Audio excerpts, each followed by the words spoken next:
BRS working president KTR పైన ప్రభుత్వ వైపు ఆది శ్రీనివాస్ తీవ్రస్థాయిలో విరుచుకుపడ్డారు. శాసనసభలో సీఎం రేవంత్ రెడ్డిని ఎదుర్కొనే ధైర్యం లేక కేటీఆర్ బయట రోడ్ల వెంట తిరుగుతూ డ్రామాలు ఆడుతున్నారని మండిపడ్డారు. బట్టలు ఒడదీస్తాం, తోలు తీస్తామని తొడలు కొట్టి సవాల్ చేసి తీరా అసెంబ్లీ సమయానికి ఎందుకు డుమ్మా కొట్టారో చెప్పాలన్నారు. కృష్ణా జలాల విషయంలో తెలంగాణకు జరిగిన అన్యాయంలో తాము విలన్లుగా మిగిలిపోతామనే భయం బీఆర్ఎస్ నేతలో నెలకొందని, అందుకే సభకు రాకుండా పారిపోయారని ఎద్దేవా చేశారు. పాలమూరు రంగారెడ్డి ప్రాజెక్టు సోర్స్ను జూరాల నుంచి శ్రీశైలానికి ఎందుకు మార్చారో ప్రజలకు సమాధానం చెప్పాలని ఎమ్మెల్యే ఆది శ్రీనివాస్ డిమాండ్ చేశారు.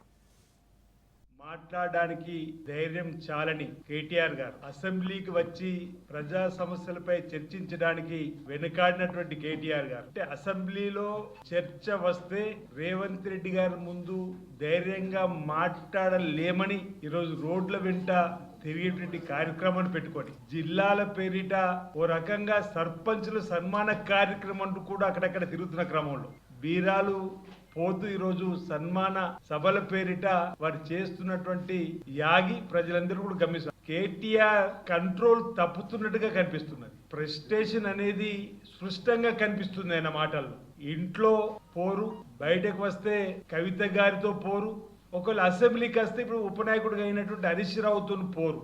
ఓ రకంగా ఆయన మానసికంగా ఇబ్బంది పడుతున్నట్టుగా మనకు కనిపించేటువంటి సందర్భం.